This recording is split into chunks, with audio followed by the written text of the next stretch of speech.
This video is about a plant that is native to both Massachusetts and Cape Cod, specifically where I live. And I'm terrible at pronouncing the Latin names of plants, even though I have extensive horticultural experience. I'm not sure. It's a prickly pear, which is one of the common names. I'm not sure if it's pronounced Opuntia, humifusa, or Opuntia, humifusa. But it is a native prickly pear, and I have some samples of pads. This is the pad, one of them. I have several here that I am starting in pots that I am rooting. And they are from a circular shape to a slightly elongated shape. These have been handled so the little barbs on them, which are called glochids, are broken off. But normally you would only pick this up with tweezers, because these are horrible for getting. I mean, once you get them in your finger or in your hand, they really stay, and they make it difficult. So I have some of these right here that I'm using as subjects for a drawing. And that brings me to the other thing I wanted to show you. This is a drawing I just did of a pad. I did this in Copperpoint. Now, metal point drawing, silver point, copper point, gold point, steel, any metal will make a mark on certain surfaces. And centuries ago, the masters, people that didn't have graphite or pencils, would coat their drawing surface with either pumice or marble dust, or I normally use marble dust and rabbit skin glue, or you can use Winsor & Newton Designer's Gouache, Gouache, but it's pronounced gouache. And I like to use zinc white. And this is Copperpoint. And I just finished this drawing, and it's a grayish color. It looks like graphite. As this ages and oxidizes, this will turn brown. Now, painters would make an initial drawing like this on their painting surface, and then paint over it in oil or egg tempera, different painting mediums that they would use. I like drawing in metal point because it's permanent, it's very portable, and you can make a sketchbook for metal point drawing and take it with you anywhere. And I normally use Koh-i-Noor rapidograph pens for my botanical illustration, but anybody who uses those knows that you carry the pens, the ink, the ink flow starters, excuse my hand, the bulb syringe ink flow starters. You carry a lot. Even if you only have 2 or 3 pens with you, you could get out in the field and your pen won't, the ink won't flow, and that can get frustrating. So metal point has some advantages over pen and ink. What I did yesterday was place some large, this is a small one, but large bulldog clips on most of my sketchbook. And using Winsor & Newton zinc white gouache, I put 3 layers on each page. I did about 4 pages. Now, if you put a paint layer of 3 layers of gouache, you could, sometimes I do like 10 pages at a time, and then I know I can do 10 drawings before I have to do that again. But yesterday I did 4, and so then this morning, when I wanted to draw this, all I needed was this. Now, this is a piece of dowel, and this is regular copper wire that you would buy at a hardware store. It's an all-purpose copper wire. It comes in different thicknesses. And I drilled a little hole in the piece of dowel, stuck the wire in, and that's what I'm using to draw, is a piece of copper wire. My website has a lot of information about metal point. The reason I'm doing this is I'm looking for two things that are very portable. I want to have a type of plant that I can, let's say I had to move suddenly or evacuate. I've had a couple of very bad blizzards in the past couple of years. One where we had no power for 3 days. So what do I grab if I have to leave? The bare minimums as an artist and as a horticulturist would be some plants and something to draw them. So I have been spending some time trying to figure out the best plants that could go with me anywhere, and the easiest for a sketchbook and pen. I could take a sketchbook and just a Bic pen and draw plants. I could do that. But I've been a professional artist for a long time, and after a while you get used to having more permanent materials, which is one of the reasons why I like metal point so much. Now, this drawing took me about 10 minutes, and I'll move it closer. You can see that I've used a stump to blend in some of the marks. I've also used, this tip has a sharp edge and also like a rounded side to it. I've used both. You can shape this using regular diamond sandpaper. You can shape it. You can use it, I think they call them honing stones, an Arkansas stone, to shape it. Anything that you would sharpen a pen nib with, you can use to shape this.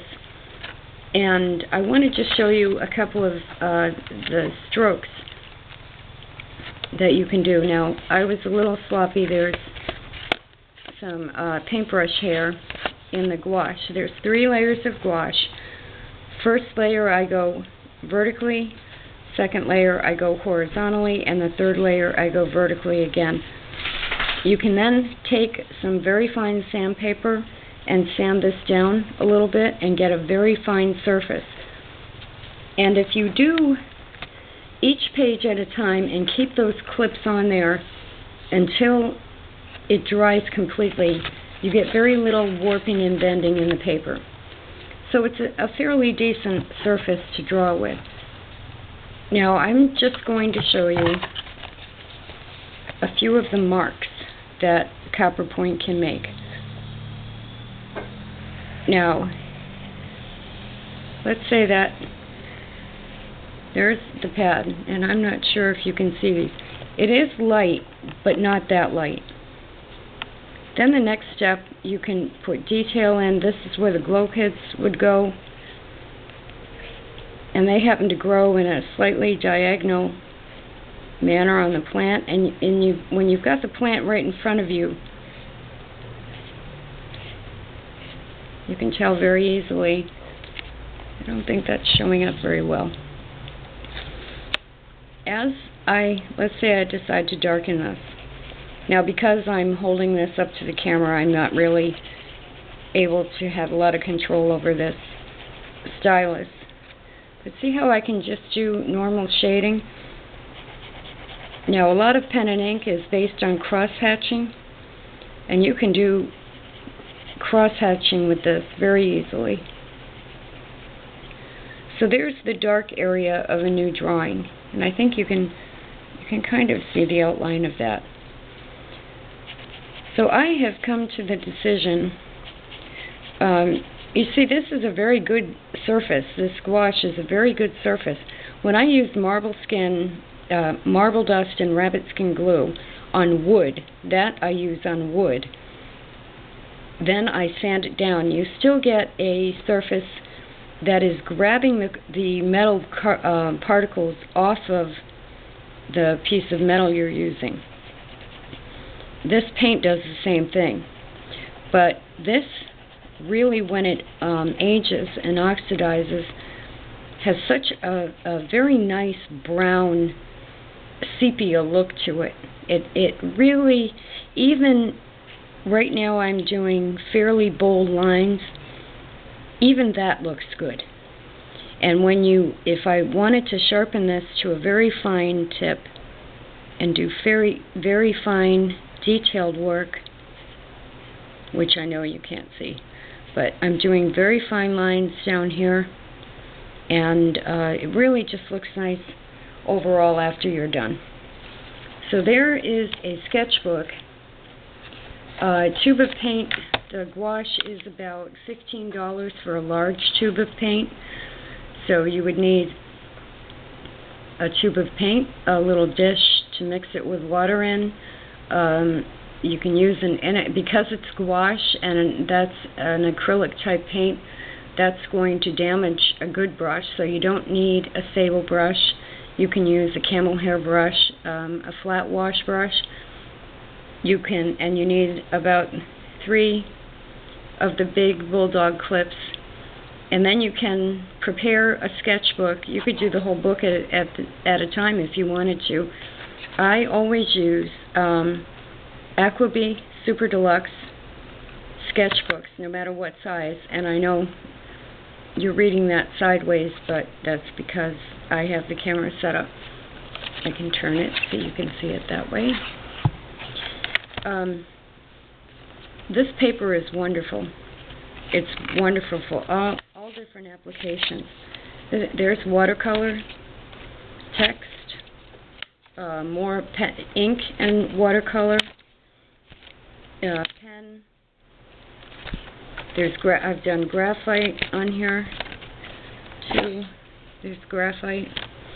So, and this is, like I said, Copperpoint. Very portable. So you need the paint, water, a brush, and then you make yourself one of these. You can use copper. You can use aluminum. Aluminum wire is pretty inexpensive. There are a couple of websites that sell styluses that are more professional looking than this. I've drawn with some of my necklaces, some of my bracelets that are silver. Any metal, you could draw with a key. Here's a screw that I have to do something with for another project. And if I can hold it in my hand, look at that. This makes a mark right there. And the difference between the metals that you use is the tone and the hue that you end up with when you're finished with the drawing. So there's your sketchbook. Now, the reason these plants are wonderful, well, there's a couple of reasons, but one of them is this is a pad that I cut off a larger plant in the fall. It's got very little dirt in the pot because these are very tough little guys, and you can stick them in that little dirt and they will form roots and form a new plant. They will grow from the top up here, and this might be some growth starting there because there are some roots there. Now, the beauty of this as being a portable plant is, let's say I did have to leave suddenly, or let's say I was going on vacation for 2 weeks and just wanted to take some drawing material, some real live plant material with me in a sketchbook. I can cut off 2 or 3 of these and stick them in a little plastic box and take them with me. They will, when you cut them off the mother plant or the parent plant, they will dry out to a great extent before they actually die.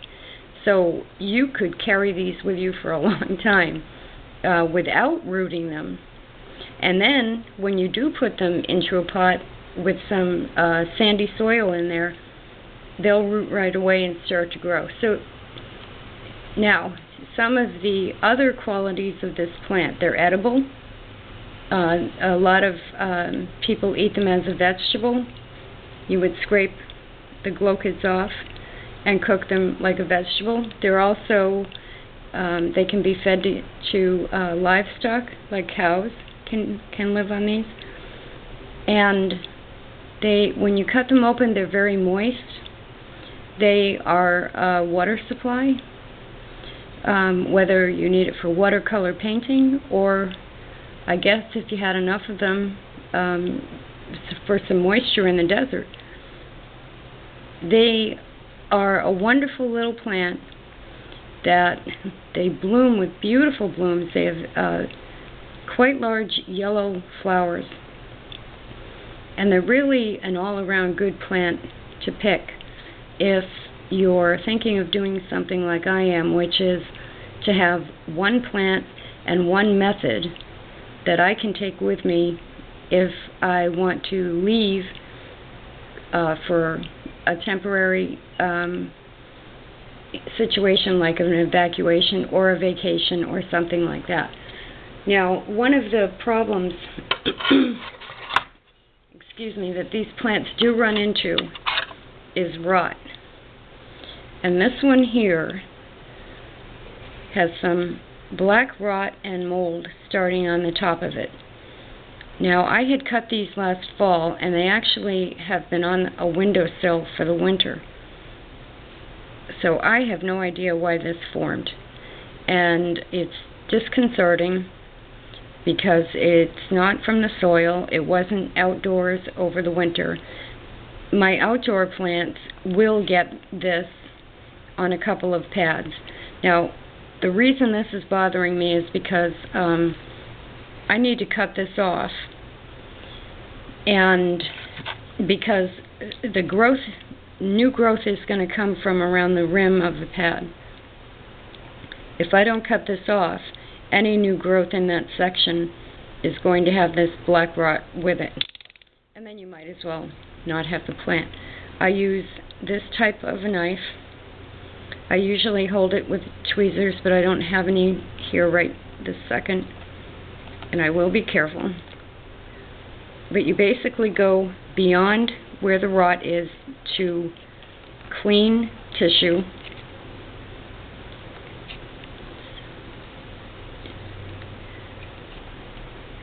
And just remove anything that doesn't look like clean tissue.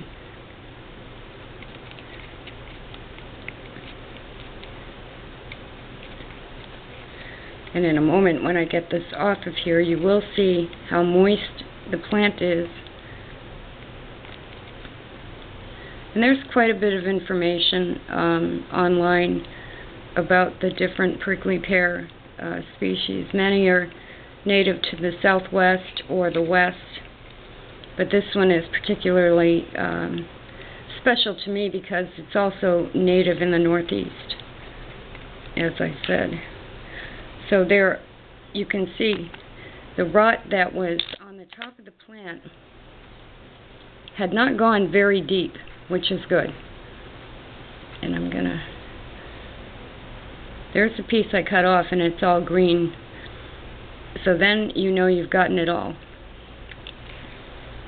Now that will form a scar, and the new growth will either come up around it. Sometimes I've seen it come up through the scar, but this will close over with a scar, and the plant will be fine. So that is a very versatile Opuntia humifusa with a very simple, basic way to have a sketchbook and a drawing implement with you that does not need ink. You don't need a pencil sharpener. You don't need very much at all except to have the sketchbook prepared before you go out.